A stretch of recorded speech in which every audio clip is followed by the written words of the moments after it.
Votre attention s'il vous plaît. Cet élément est en français. Contactez-nous pour savoir s'il est aussi disponible en la langue de votre préférence. Veuillez aussi noter qu'il est en audio uniquement, dépourvu de ce fait d'image originaire. À présent, nous vous convions à suivre, depuis christequality.com et évangile-éternel.com, la rubrique Académie biblique de l'évangile-éternel.com. Elle est présentée aujourd'hui par le prophète Jean Bosco Mbombi, ministre de l'Évangile éternel. Recherchez-vous les enseignements du prophète Jean Bosco Mbombi, allez sur christequality.com ou sur évangile-éternel.com/jbmbombi.html. Les enseignements sont disponibles en texte, audio et vidéo. Surtout, ne partez point sans souscrire à l'une de nos chaînes YouTube qui correspond à votre version linguistique. Souscrivez s'il vous plaît. Bonne édification au nom de notre commun Seigneur et Dieu Jésus-Christ. Amen.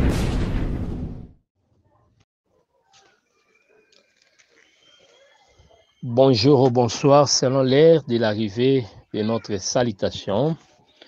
Nous vous saluons tendrement au nom de notre précieux Seigneur Jésus-Christ, lui qui nous a rachetés par son sang. Que le Seigneur Jésus-Christ vous bénisse, vous qui nous suivez partout à travers le monde. Nous sommes là dans l'Académie de l'Évangile éternel, un cadre approprié pour vous communiquer les savoirs de l'Évangile éternel. Servir Dieu, c'est une bonne chose, mais Dieu aime qu'on puisse le servir selon sa volonté.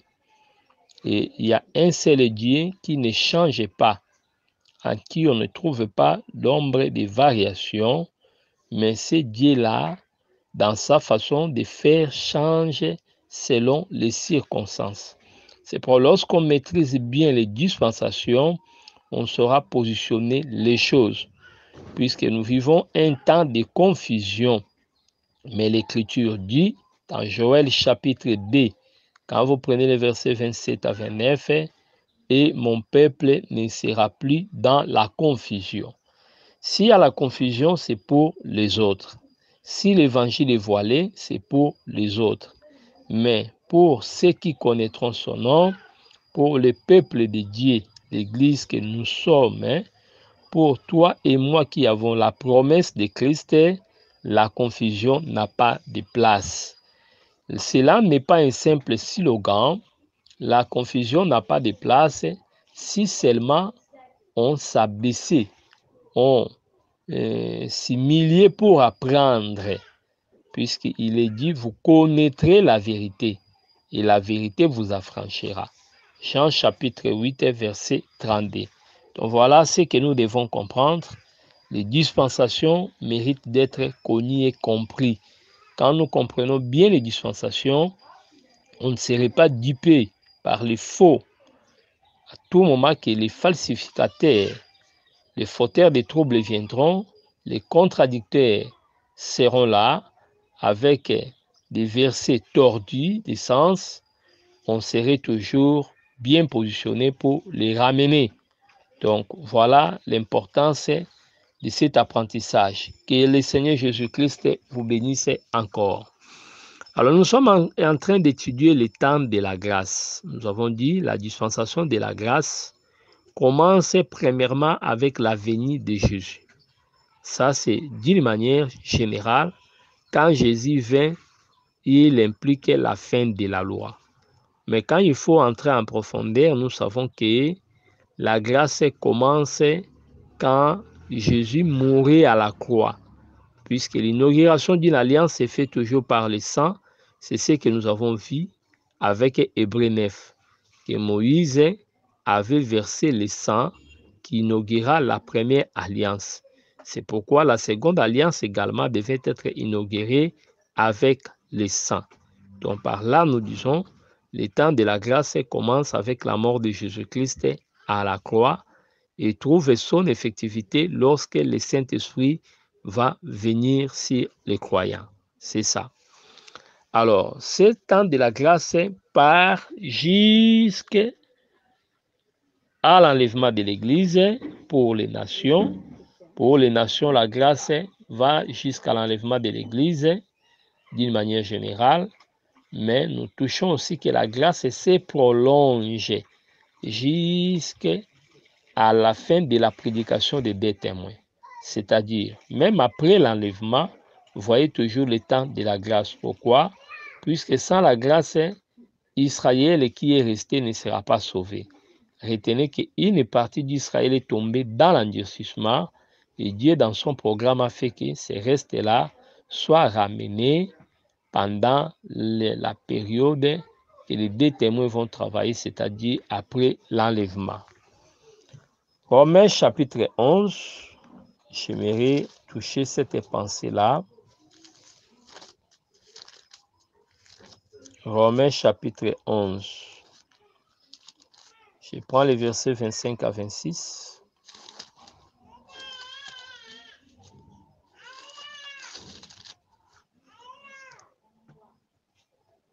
Car je ne veux pas que vous ignorez, je ne veux pas, frère, que vous ignorez ces mystères.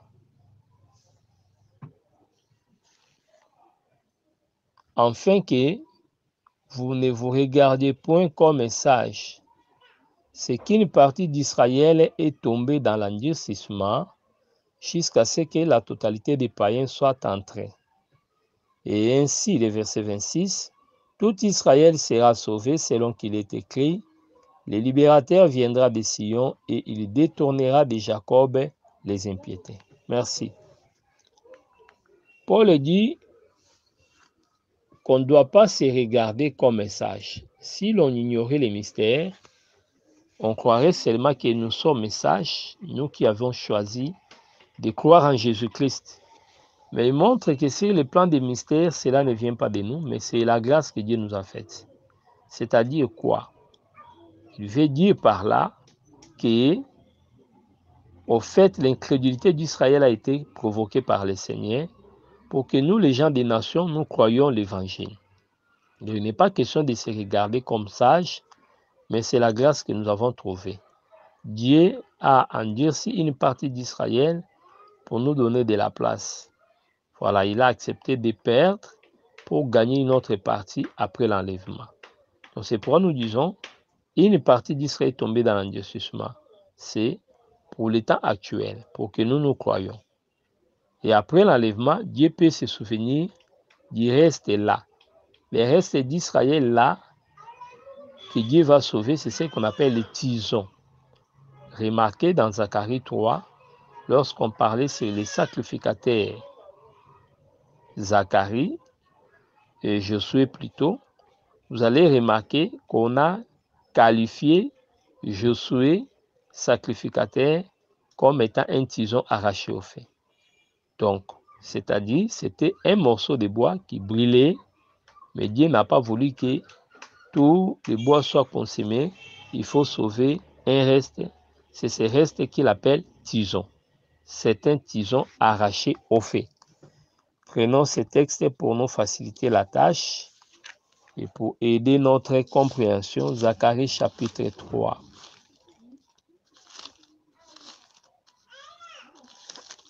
Zacharie chapitre 3. Je commence par le premier verset jusqu'au 5e verset. Il me fit voir Josué, le souverain sacrificateur, debout devant l'ange de l'Éternel. Et Satan qui se tenait à sa droite pour l'accuser. L'Éternel dit à Satan, que l'Éternel te réprime, Satan, que l'Éternel te réprime. Lui qui a choisi Jérusalem, n'est-ce pas là un tison arraché du feu? Josué était couvert de vêtements sales et il se tenait debout devant l'ange. Voyez, à cause de ces vêtements ici, il sera chassé de la fête. C'est ça Israël. Donc quand vous lisez la parabole des nonces, vous allez voir parmi les invités, il y avait quelqu'un avec un habit sale. C'est ça Josué, c'est-à-dire Israël. C'est une pensée prophétique. Voyez, il sera chassé. Il ne va pas participer à la fête qu'on appelle l'enlèvement. Mais Lorsque les deux témoins viendront, les deux uns selon la pensée d'Apocalypse 11, ce sont ces prophètes-là qui vont purifier son vêtement par leur prédication. Voyez, si la purification charnelle provient de l'eau, il faut laver les vêtements par l'eau, mais les saints ont lavé leurs vêtements par le sang de Jésus. Qu'est-ce que nous appelons le sang de Jésus? Ce n'est pas un liquide rouge, mais le sang de Jésus aujourd'hui, c'est la parole. Puisque Jean 15 et 3 dit, déjà vous êtes purs à cause de la parole que je vous ai annoncée. Donc nous comprenons par là que les vêtements ou le sang, plutôt le sang qui purifie, c'est la parole de Dieu. Donc l'ange prenant la parole dit à ceux qui étaient devant lui, vous voyez, dès qu'ils sont devant lui, dans le chapitre 4, on va les représenter comme étant les deux oliviers, les deux chandeliers qui se tiennent devant les seigneurs de toute la terre. Donc c'est eux qui seront chargés de pouvoir ôter l'habit sale à cet homme. Voyez, donc là, on va lui ôter l'habit sale, les vêtements sales, puis il dit à Josué, vois, je t'enlève ton iniquité. Vous voyez, donc on a interprété les vêtements là comme étant l'iniquité. Or, l'iniquité, c'est l'injustice. Quelle est cette injustice que Israël a comme vêtements sales? C'est le fait de régner le Messie et de les crucifier. C'était ça l'iniquité. Donc ici, nous voyons s'accomplir les programmes de 70 semaines. Puisque dans les programmes de 70 semaines, il était dit pour expier l'iniquité. Vous voyez? Donc je termine cette lecture et je vais emprunter aussi ces passages-là. Et je t'ai rêvé d'habits de fête. Vous voyez? C'est-à-dire, les habits qu'il avait là, ce n'étaient pas des habits propres à la fête. Donc ici, cette portion rend claire la parabole de Matthieu 22 là-bas, parabole des noces. Donc voilà comment est-ce qu'il faut comprendre les choses. Alors, j'ai dit qu'on mette sur sa tête un turban pur. Il mit un turban pur sur sa tête. Il lui mit des vêtements. Et l'ange de l'Éternel était là. Le turban là est regardé comme un sceau, puisque dans le turban, le nom sera y être gravé. Alors, je prends la pensée de Daniel. Ce sont des pensées prophétiques, mais prenez déjà l'élan pour que lorsque nous allons entrer dans la matière, dans les programmes prophétiques, vous soyez à l'aise. Daniel chapitre 9. Je prends le verset 20 à 24. Donc, prenez le verset 24.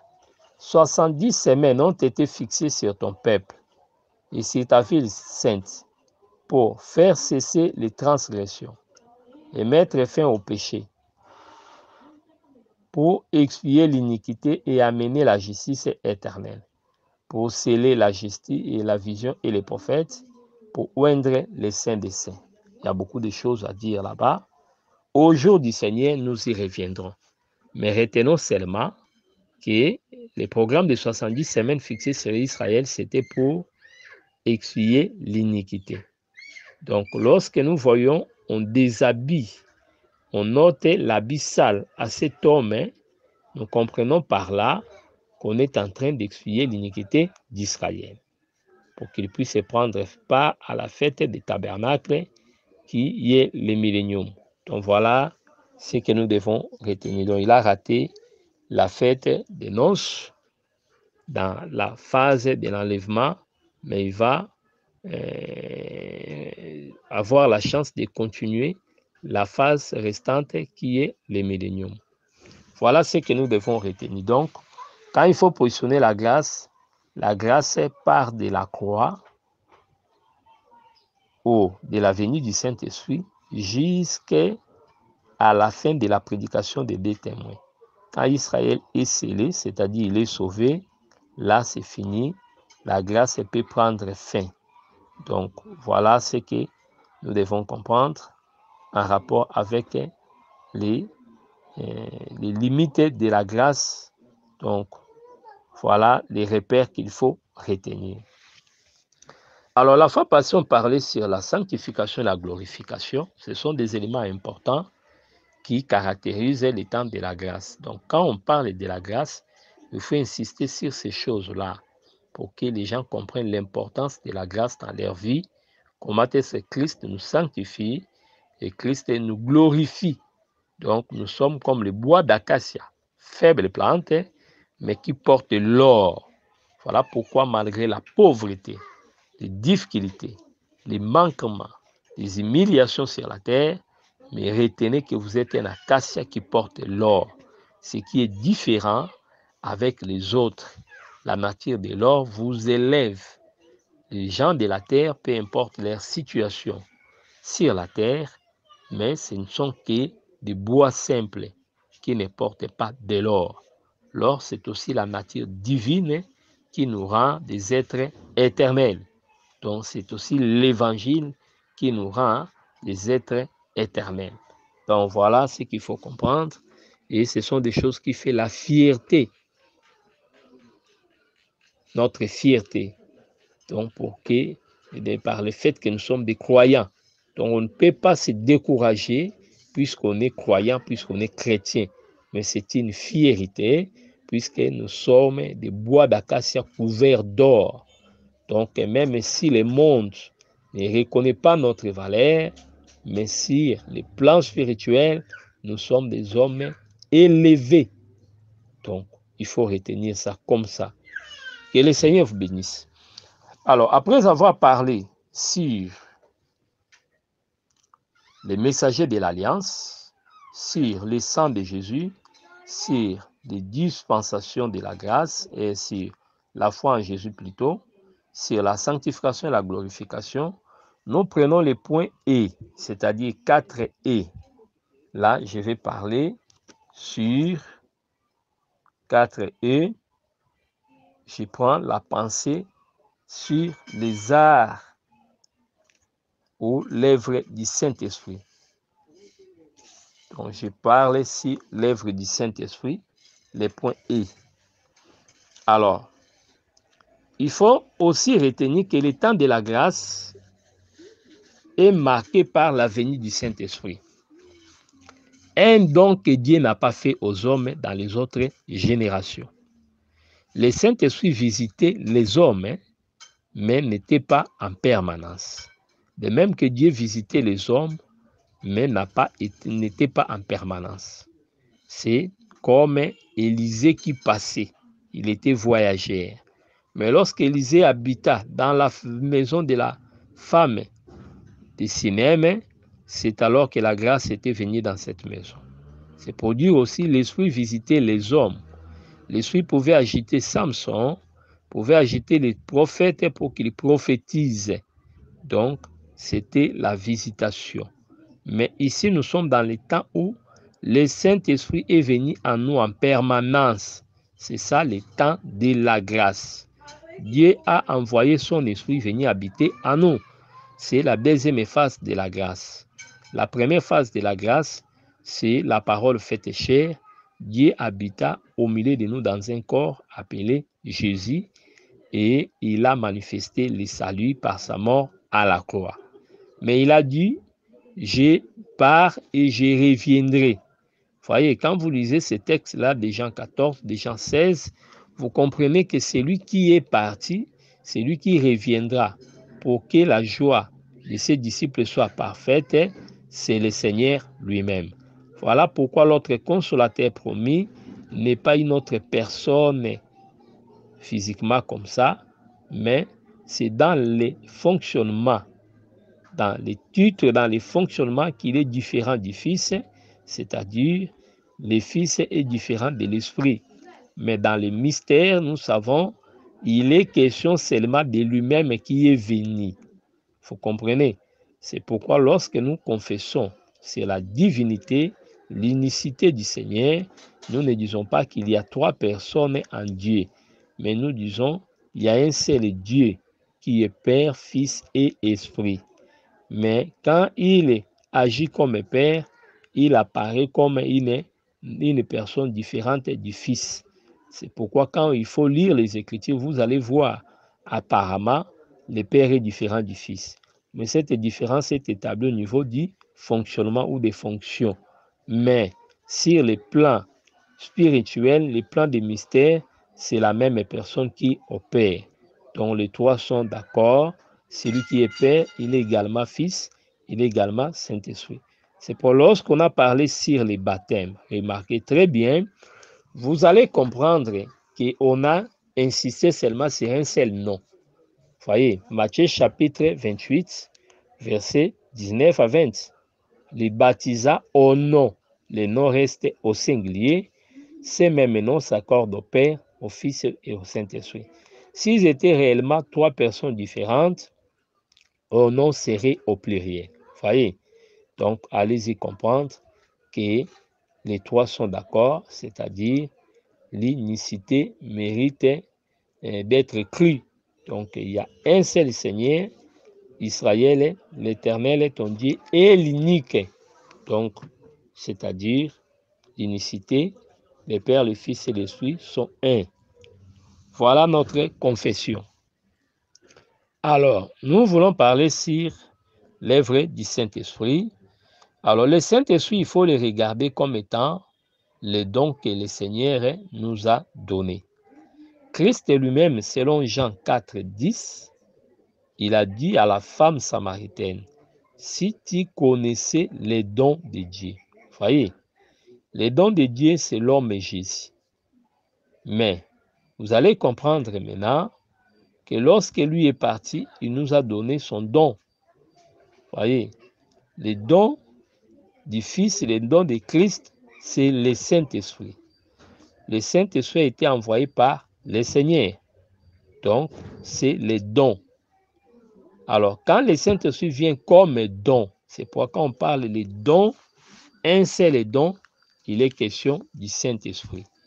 Je prends la pensée de Actes chapitre 2 pour élucider vos pensées, pour illuminer les yeux ou l'entendement de votre cœur. Actes chapitre 2, le verset 37. Après avoir entendu ces discours, ils eurent le cœur vivement touché.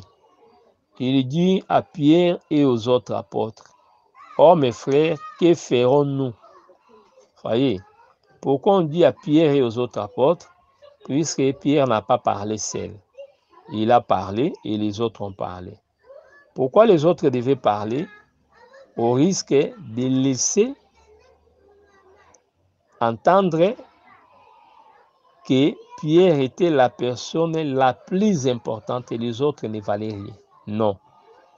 Dieu était avec les 12, mais la voix principale était la personne de Pierre.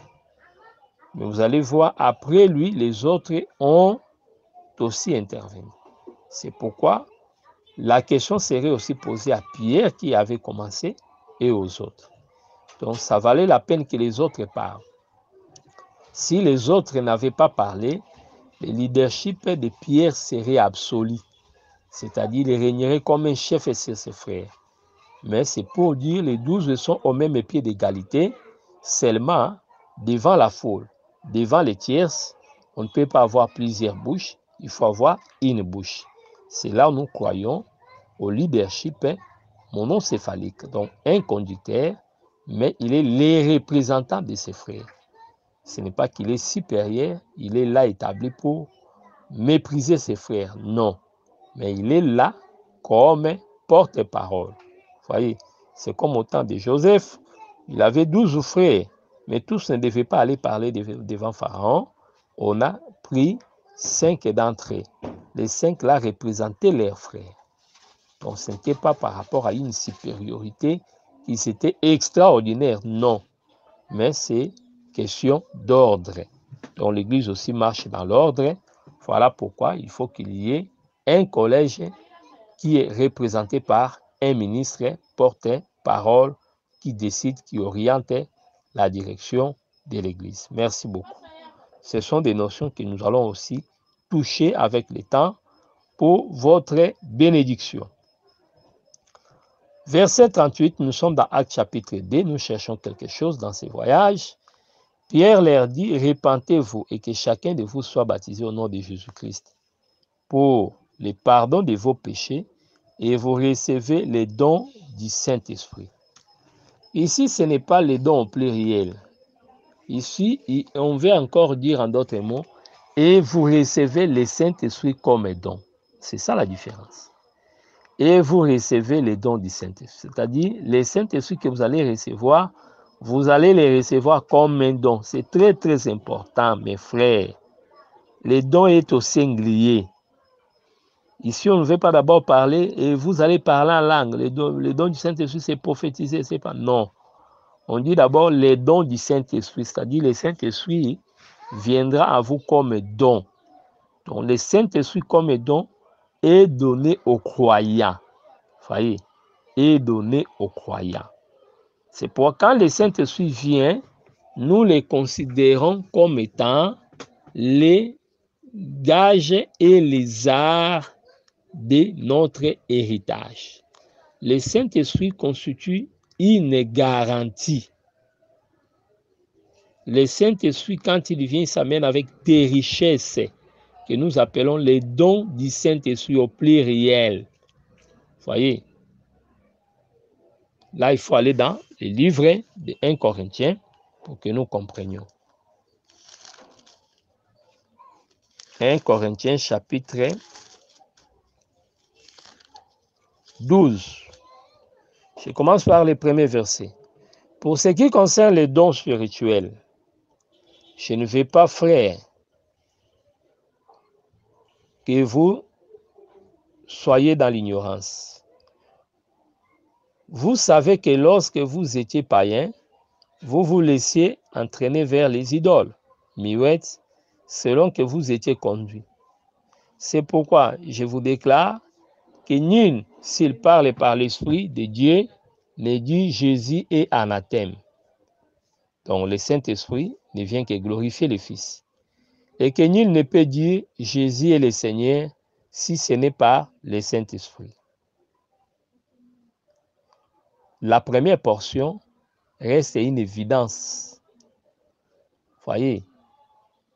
Mais la deuxième portion, le Seigneur, si ce n'est par le Saint-Esprit. Nous croyons comme ça, comme a dit le frère Paul, mais retenez aussi, il faut compléter la pensée, qu'il y a aussi l'esprit de l'erreur qui reconnaît quand même Jésus. Voyez. Donc, il reconnaît que Jésus est Seigneur. Donc là, nous disons, ça devient un peu relatif. Donc, ce n'est pas tout esprit qui parle de Jésus, et c'est l'esprit de Christ. Mais c'est pourquoi il faut le discernement. Verset 4, il y a diversité de dons, mais les mêmes esprits. Diversité de ministères, mais les mêmes seigneurs. Diversité d'opérations, mais les mêmes dieux qui opèrent tout en tous. Or, à chacun, la manifestation de l'esprit est donnée pour l'utilité commune. Donc, 1 Corinthiens 12, 1 à 7. Voyez, on parle des dons, mais quand il faut entrer dans la nature des dons, les différencier, nous avons dit, nous retenons qu'il y a des ministères, même les ministères de la parole, les ministères sont aussi des dons que Dieu donne. Vous voyez, ministère de la parole, c'est toujours les dons. C'est pourquoi ne voyez pas les ministères en dehors du don du Saint-Esprit, non. Les ministères, c'est aussi un don. Pour comprendre cela, il faut aller aussi dans 1 Pierre 4. J'aimerais lire ça pour vous éclairer. 1 Pierre 4, verset 10 à 11. Vous allez voir que le ministère est aussi regardé comme un don. Vous voyez comment je vais interpréter là-bas. 1 Pierre 4, 10 à 11. Comme des bons dispensateurs de diverses grâces. Les grâces dont il est question, ce sont des dons. Que chacun de vous mette au service des autres les dons qu'il a reçus. Vous voyez, on explique que ces grâces comme étant les dons. Si quelqu'un parle, Or, quand quelqu'un parle, c'est-à-dire, il fait la prédication. Vous voyez, donc, même parmi les dons, on retient que ceux qui ont reçu la capacité de parler ou le ministère, ils ont aussi reçu les dons. Donc, le ministère est considéré comme un don. Qu'est-ce qu'on dit? Si quelqu'un parle ou si quelqu'un prêche, que ça soit comme annonçant les oracles de Dieu. Vous voyez? Donc, c'est ce que nous devons retenir. Alors, donc, il y a les ministères, il y a les opérations et les manifestations. Vous voyez? Donc, comme les parlants en langue, c'est une manifestation. Vous voyez, la manifestation de l'esprit. Donc, l'esprit peut se manifester par ce qu'on appelle la prophétie. Vous voyez, c'est une manifestation. Mais quand vous prenez par exemple la puissance, le déclenchement de la puissance par la foi, les miracles, ce sont des opérations. Vous voyez, la foi, la guérison, les miracles, ce sont des opérations. On opère un miracle. Vous voyez, on opère une guérison. Donc, ce sont des opérations de l'esprit. Donc, le temps de la grâce se caractérise par l'œuvre du ministère, c'est-à-dire par l'œuvre du ministère. Le temps de l'esprit ou le temps de la grâce se manifeste aussi par diverses opérations. Le temps de la grâce se manifeste aussi par diverses manifestations. Donc, quand la grâce est là, la grâce se caractérise aussi par l'œuvre du Saint-Esprit. C'est pourquoi quand l'Esprit n'agit pas dans une personne, nous avons du mal à dire qu'il a reçu la grâce de Dieu. Donc la grâce fait que nous ayons le Saint-Esprit. Le Saint-Esprit constitue les gages ou les arts de l'Esprit. Voyez, quand on dit les arts, ce sont des garanties. Dieu nous a promis les royaumes, mais comme garantie, c'est le Saint-Esprit. Voyez, c'est pourquoi Éphésiens chapitre 1, verset 13 dit, nous avons été scellés du Saint-Esprit qui est regardé comme le gage de notre héritage. Vous comprenez? Donc, Dieu nous donne le Saint-Esprit. Voyez, nous avons les richesses. Et enfin, le Saint-Esprit là constitue un sceau. Voyez, le Saint-Esprit, c'est un sceau pour nous amener au ciel. Puisque celles les brebis tachetées qui devaient retourner à Cana avec Jacob. Les autres là, c'est pour Laban. Il ne devait pas les amener. Mais les brebis tachetées, rayées, ce sont ces brebis-là qui devaient retourner dans la terre de Cana. Voyez, le Saint-Esprit comme sceau, c'est un signe d'appartenance. Là, je vois Romains, chapitre 8, le verset 9e. J'ai fait la lecture. Pour vous, vous ne vivez pas selon la chair, mais selon l'esprit. Si du moins l'esprit de Dieu habite en vous, si quelqu'un n'a pas l'esprit de Christ, il ne lui appartient pas. Vous voyez? Donc, là, le Saint-Esprit devient un sceau. Vous voyez? Un sceau. Prenons le livre des Corinthiens. 2 Corinthiens.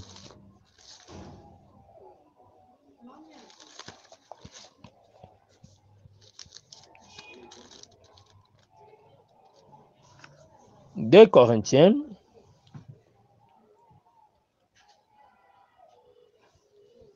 Nous prenons le livre des Corinthiens pour confirmer ce que nous sommes en train de dire. Là, l'Écriture parle sur les arts de l'esprit. Mais lorsqu'il parle sur les arts, on fait aussi mention du sceau. C'est très très important. Il n'y a pas que les problèmes des arts, mais il y a aussi les problèmes du sceau. C'est très très important. 2 Corinthiens chapitre 1er, je lis les versets 22.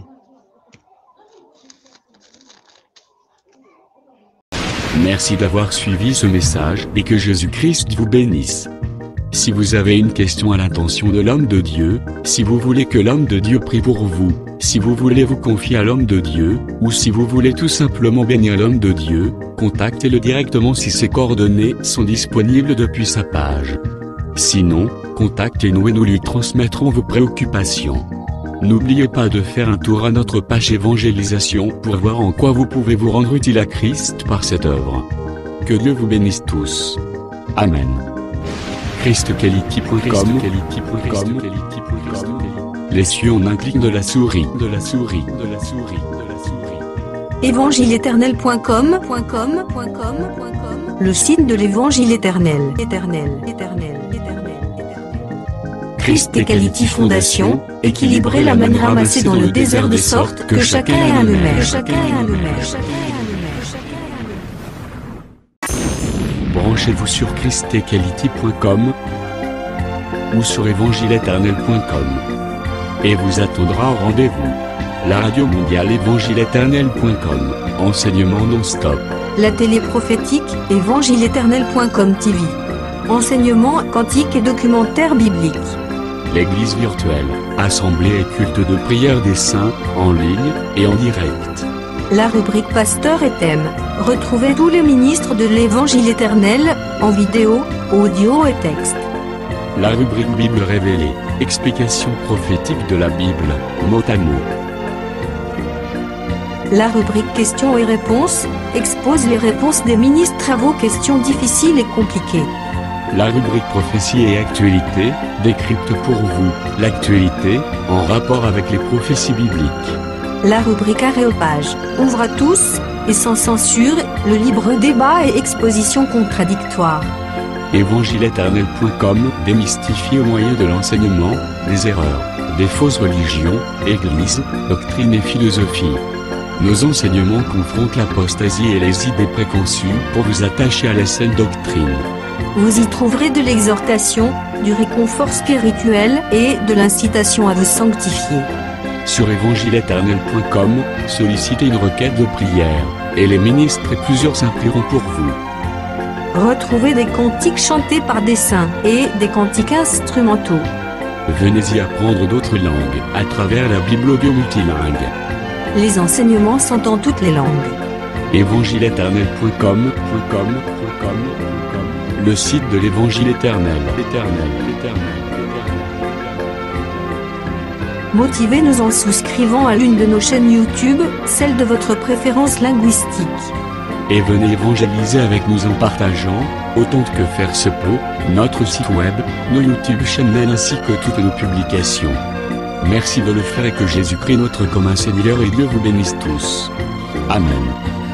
ChristEquality.com. Les cieux sont à la portée de votre main, juste par un simple clic de la souris. ChristEquality Fondation, équilibrer la manne ramassée dans le désert de sorte que chacun ait un numère.